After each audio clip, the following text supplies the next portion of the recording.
Hi, it's Anna here. Welcome back to my channel, the best place for parents or educators who want to learn and evolve with their children.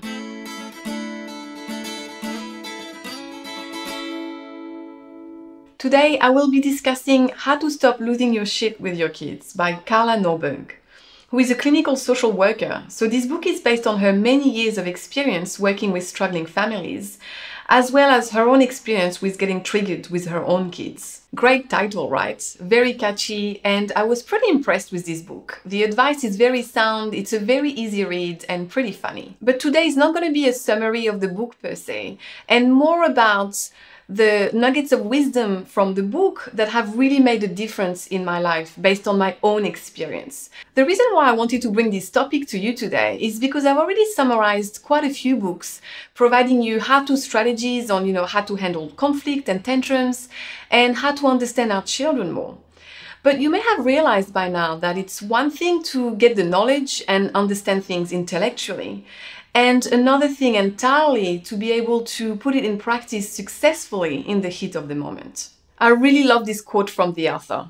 If all we needed not to lose our shit was a reminder not to, then we'd all be rocking this parenting gig. And it's so true. It's just not that simple. So first, we will discuss what triggers are, and then we will discuss why we have them. And finally, we will discuss what we can do to heal those triggers. So let's start with discussing what triggers actually are. One thing that I wish the author did was to make the distinction between losing our cool with our kids because our needs aren't met and we are depleted versus getting triggered. To me, these are completely different things and they require different approaches, and she bundles them together. And to be fair, I've seen so many people just bundling all of this together, which is really not helpful. So I really want to make this distinction for you today. So on one hand, it's completely normal not to be enjoying parenting all of the time and to struggle from time to time. Every single parent struggles with parenting from time to time. And if they tell you that they aren't, they're either lying or they have very selective memory. Even the calmest person with the rosiest childhood can find parenting challenging.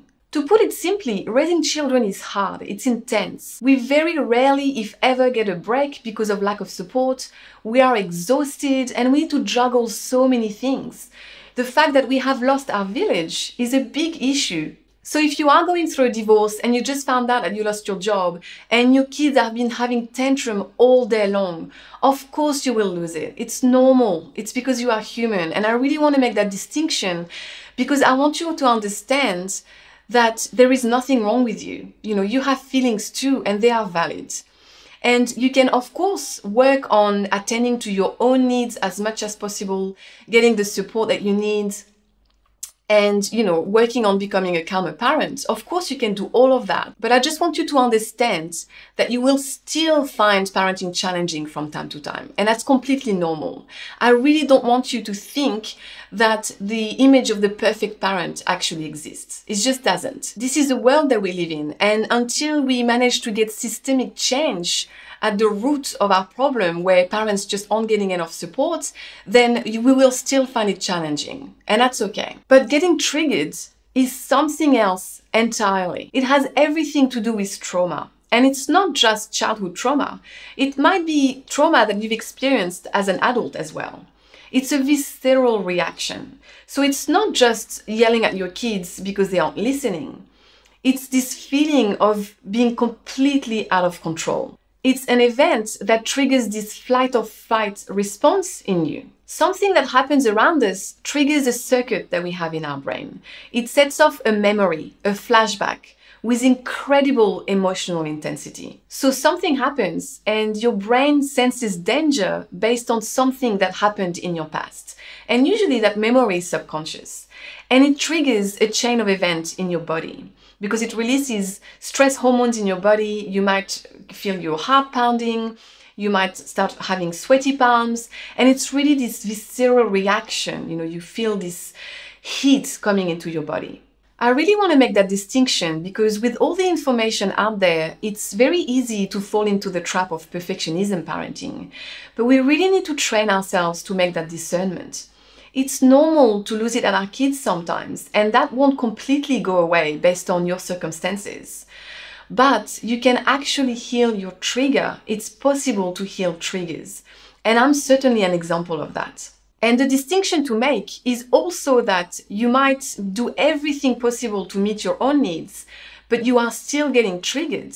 And that's because you really need to attend to those triggers and heal the root cause of those triggers. Because no matter how much sleep you get, these triggers won't go away until you face them head on. And this is exactly the reason why you may have been working around children all of your life, but don't get triggered until you have your own kids.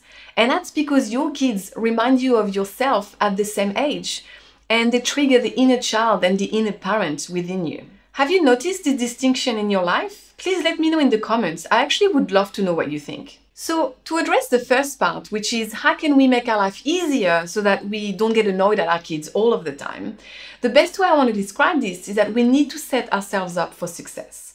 And I highly recommend you watch this video that I did a while back, because I actually go through a lot of strategies that I do in my life to help me on a day-to-day basis. And the author has great advice in the book.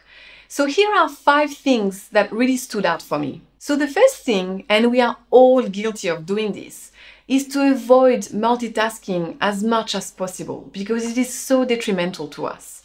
Have you noticed that you get so much more irritable with your kids when you are trying to juggle so many things around them? And that's because multitasking is the biggest myth ever. I actually looked into this, and there is a study that explained that it takes about 25 minutes for our brain to refocus every time we get distracted. So imagine what happens to your brain and body every time you get distracted with your kids, constantly trying to juggle all of the things.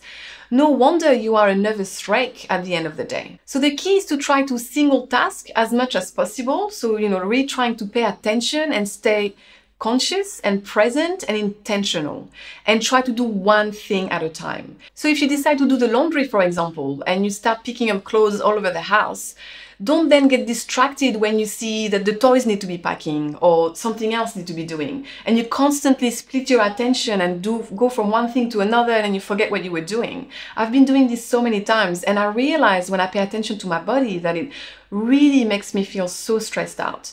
So this is one thing. And also screen. Trying to avoid being on our phone as much as possible, or at least being intentional about it. So if you want to set an hour or 2 in the evening to stare at your phone, that's completely fine. But when you are around the kids, trust me, it really doesn't help you. And one thing that I do is actually I put my phone on silent, because honestly, I don't need to pick up the phone. There's nothing really urgent ever. Another one is, surprise, surprise, sleep.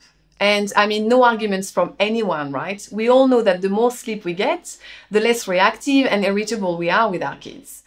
And, it's not the fact that we know that we need to sleep. It's the fact that we have really lack of support.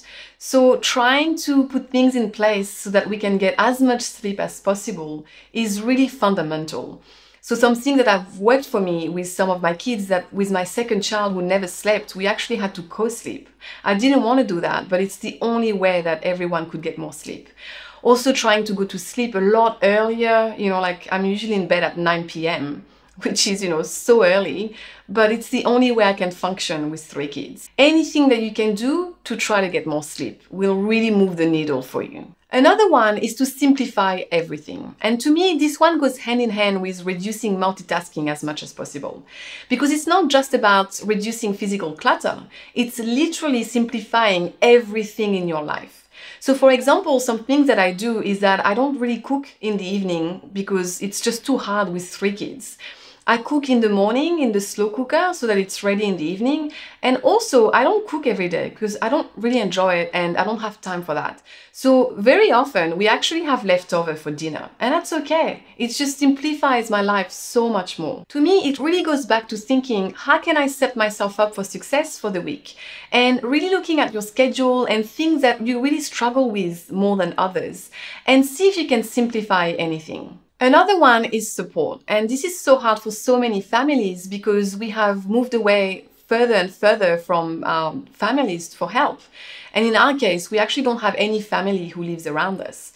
But this is when we need to be creative about it and really expand the definition of support. So it can be, getting support from your husband. So you divide and conquer and get time for yourself. It can be getting support by putting your kids into structured activities or, at the gym crash or, into childcare so you can have some time for yourself. And some other things that you can do is to ask your friends for favor, and it can be a give and take where you look after their kids for 2 hours this weekend and they will do the same for you next weekend. We really need to be creative about it because the truth is we don't have support, but we need it. And to me, support also means surrounding yourself with the right people who have your back. So, avoiding judgmental friends or family as much as possible. And don't be afraid to unfollow certain people on social media or certain social media accounts if they don't make you feel good about yourself or your family. It's just not helpful. The last one that has made a huge difference in my life is self-compassion. And it sounds so simple, right? But have you paid attention to your inner thoughts lately? Like what comes up for you when you make a mistake or when you yell at your kids? The way we speak to ourselves internally is so damaging. And reframing those thoughts certainly takes practice, but it makes such a huge difference to our overall mental health. So now, how can we heal our triggers? And the author has amazing advice in her book, really amazing. And I've decided to summarize this process into 4 steps because these are the 4 steps that I do based on my own experience healing my triggers. So the first and most important step to heal your triggers is to actually identify them. And of course, you don't do this in the heat of the moment, you do it at a separate time. So try to think about what happened in the past week or month that keeps coming up for you with a strong emotional reaction. And really try to reflect on it and think about where you think this is coming from. And, you need to really dig deeper with this because initially it might be surface level stuff that's going to come up for you. But, try to ask yourself, is it really this? And now, and what? What else? Of course, you might not always be able to pinpoint it, and that's okay. You can only try, right? And also, those triggers are very personal. They will be different from one person to another. For me, a big trigger is when my kids scream. And it has everything to do with the screams that were present in my family home, when I was growing up. And of course, it's not the same screams. But, the very fact of hearing my kids screaming really brings me back, throws me back into that vivid memory of being petrified as a child. And some of you have reached out to me on Instagram via DM telling me that a big trigger for you is when your children hit you. And, I've heard so many stories where women who escape domestic violence, it can be such a big trigger. So again, this is an example to tell you that it's not necessarily something that happens in childhood. It might be something that happens in adulthood as well. And of course, this process is so uncomfortable. I'm not going to lie to you about this, but it's the only way to heal. Unfortunately, if we continue to distract ourselves and not face our issues, we won't get to the root cause and the cycle will continue to repeat. The second step, and this is whilst you are getting triggered, when you are in the heat of the moment, is to become aware. This is about noticing what's happening. And, this is the pause before reacting that everyone mentions in all of the books that I've read. And for a long time, I was like, okay, pause before reacting. But what does it actually mean? Because, if you've been triggered, you know that it's just not easy to just actually notice it. So how do you even do that? And I wish more books would actually explain this, but the only thing that made the difference for me is meditation. And I will actually do another video later on this because it's such an important topic, I think. And I had so much resistance about meditation for a long time. I'm very analytical, I'm all up in my head, so actually sitting there quietly really freaks me out. But anyway, when you are in this position of awareness, this is how you interrupt the cycle over and over again to rewire your neural circuits. The third step, once you get into this observer mode, is to actually pay attention and observe your thoughts, your feelings, and bodily sensations.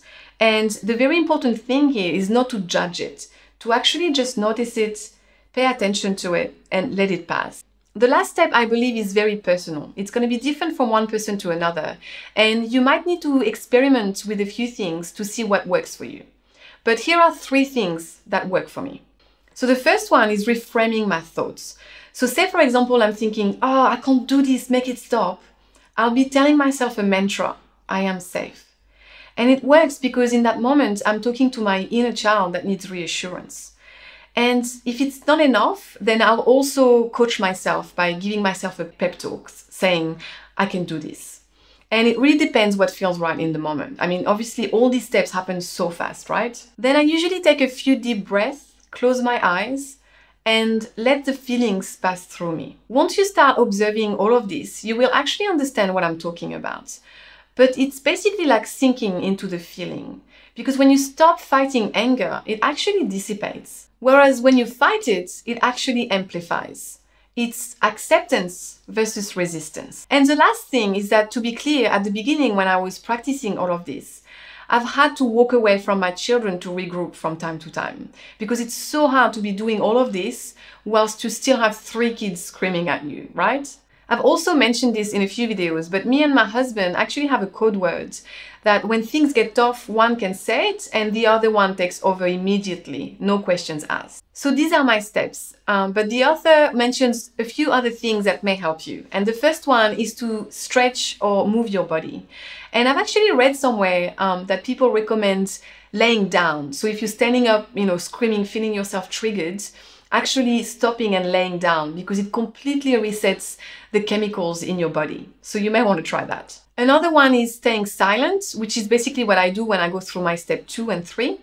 And another one again is to put some music on. Although I don't see how you would do that whilst in the middle of a trigger, but it's probably something you would do before, if you sense that you're about to lose it with your kids, a good 5 minutes before, so you actually can, stop yourself and put the music on. So the advice from this book is actually pretty simple. I mean, it's so simple you might think that's it. But in my personal experience, it really what moves the needle and makes all the difference. However, it's definitely not easy and it takes practice. Because your triggers have deep roots in your nervous system. And it's going to take time and repetition to rewire all of this, to create a new habit. But it's definitely possible. And if this is all too hard for you, please seek help. Whether it's, seeing a psychologist, talking to a friend, or hiring a family coach. Really, sometimes we need a third party to really help us going through all of that, because sometimes we are so close to the detail and so emotionally involved that it's impossible for us to make changes. That's it for today. I hope you enjoyed this video. Please leave me a like if you have, and please also leave me a comment. I'd love to know if you've identified your triggers and how you are going with the healing process. Thanks for watching and keep growing.